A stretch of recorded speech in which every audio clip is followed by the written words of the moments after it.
तालिबान के कब्जे के बाद काबुल एयरपोर्ट पर भगदड़ मच गई है। सैटेलाइट इमेज में एयरपोर्ट पर अफरा तफरी की तस्वीर देखने को मिली है। काबुल छोड़ने की तैयारी में दिखे हैं अफगानी नागरिक, और वो तस्वीरें तो लगातार हम आपको दिखा रहे हैं। आपने सोशल मीडिया पर वो तस्वीरें देखी होंगी, टीवी पर वो तस्वीरें देखी होंगी कि कैसे ऐसे लग रहा है कि काबुल में जलजला आ गया एयरपोर्ट पर। काबुल में हर शख्स बस एयरपोर्ट आकर इस शहर को, इस देश को छोड़कर भागना चाहता है, और वो इस कदर वहां पर बेकरार है छोड़ने के लिए कि एयरप्लेन के विंग्स तक पर बैठ जाता है और फिर वहां से गिरकर अपनी जान तक दे देता है। ये सैटेलाइट इमेजेस हैं जो बता रहे हैं कि कैसे काबुल एयरपोर्ट पर, आप ध्यान से देखें तो बहुत छोटा छोटा जो डॉट्स आपको दिख रहा होगा, वो लोग हैं वहां पर, वो भीड़ है जो रनवे पर मौजूद है, जो प्लेन के चारों तरफ मौजूद है, और जो चाहती है कि किसी तरह किसी भी देश के प्लेन में उसको एंट्री मिले और वो काबुल या कहीं अफगानिस्तान की सरजमी को छोड़कर कहीं और अपनी जिंदगी गुजर बसर शांति से करने के लिए निकल ले। और यही बताता है कि तालिबान का खौफ क्या है। यही बताता है कि तालिबान 20 साल बाद भी कैसे अफगानिस्तान के लोगों को भरोसे में नहीं ले पा रहा है। यही बताता है कि कैसे तालिबान अब भी कुछ भी कहे, अफगानिस्तान के लोगों को अपनी जिंदगी तालिबान के हाथों में देने के लिए वो तैयार नहीं है। तो आधी रात दुनिया को जगा दिया है यहां पर अमेरिकी राष्ट्रपति जो बाइडेन ने, और वो अब जब अपनी छुट्टियां छोड़कर आ रहे हैं। अशोक सर, मैं सीधे आपके पास आता हूं, क्या उम्मीदें हैं, क्या कह सकते हैं जो बाइडेन, और क्या कुछ ऐसा जो आपको लगता है गेम चेंजिंग हो सकता हो?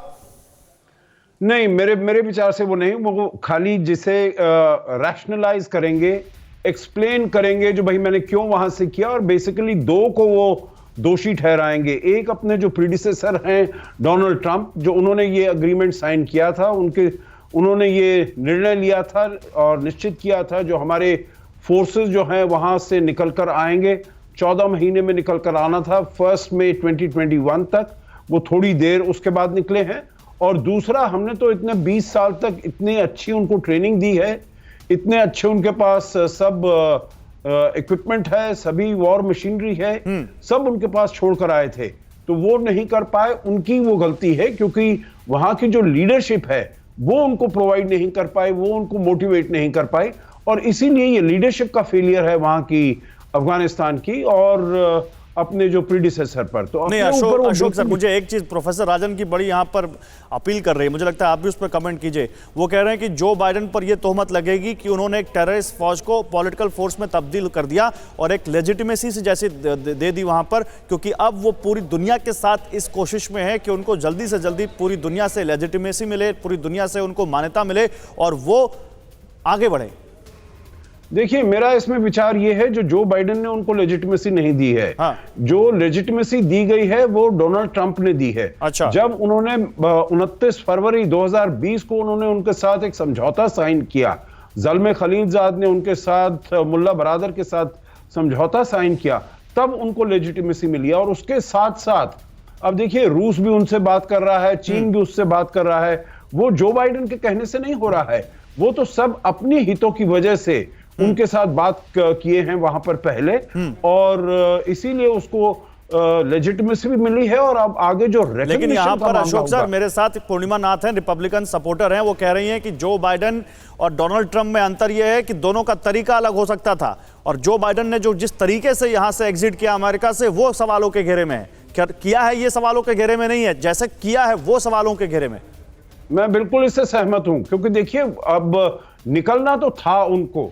जो बाइडेन भी ये मानते हैं, पिछले 10 साल से जो भी वहां पर राष्ट्रपति आए हैं, गौरव, वो सभी ये मानते हैं जो हमको निकलना है, 20 साल की लिए हम हैं वहां पर, ये नेवर एंडिंग वॉर हो गई है, फॉरएवर वॉर हो गई है, तो हमको निकलना तो है ही, परंतु किस तरीके से निकला जाए। और यही अगर उन्होंने 13 अप्रैल को उन्होंने एक डिसीजन अनाउंस कर दिया, जो 9/11 की 20th एनिवर्सरी तक हम निकल जाएंगे बिना कोई कंडीशन लिए इनसे, तालिबान से। देखिए, जब फरवरी 2020 का जो समझौता हुआ था, उसमें 3 कंडीशन थी जो तालिबान ने फुलफिल करनी थी।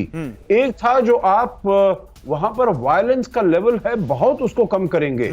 दूसरा है आप बड़ी सीरियसली नेगोशिएट करेंगे जो आगे का क्या वहां पर गवर्नेंस स्ट्रक्चर होना चाहिए काबुल में, आप नेगोशिएट करेंगे काबुल गवर्नमेंट के साथ, अशरफ गनी साहब की गवर्नमेंट और जो सिविल सोसाइटी के रिप्रेजेंटेटिव्स हैं, और तीसरा था जो आपके जो भी लिंक हैं, जो भी कनेक्शन हैं, जो भी ये टेररिस्ट ग्रुप हैं, अलकायदा वगैरह, उनके साथ आप सारे अपने संबंध एकदम तोड़ देंगे। अब इन तीनों में से किसी पर भी वो अमल नहीं, और ये तीनों में से एक भी शर्त वहां पर अभी पूरी होती हुई नहीं दिख रही है, जिसकी वजह से ही जो बाइडेन इस तरह से कटघरे में हैं सवालों के। ठीक है, फिक्र आपकी, सोमवार से शुक्रवार रात 9 बजे सिर्फ TV9 भारतवर्ष पर।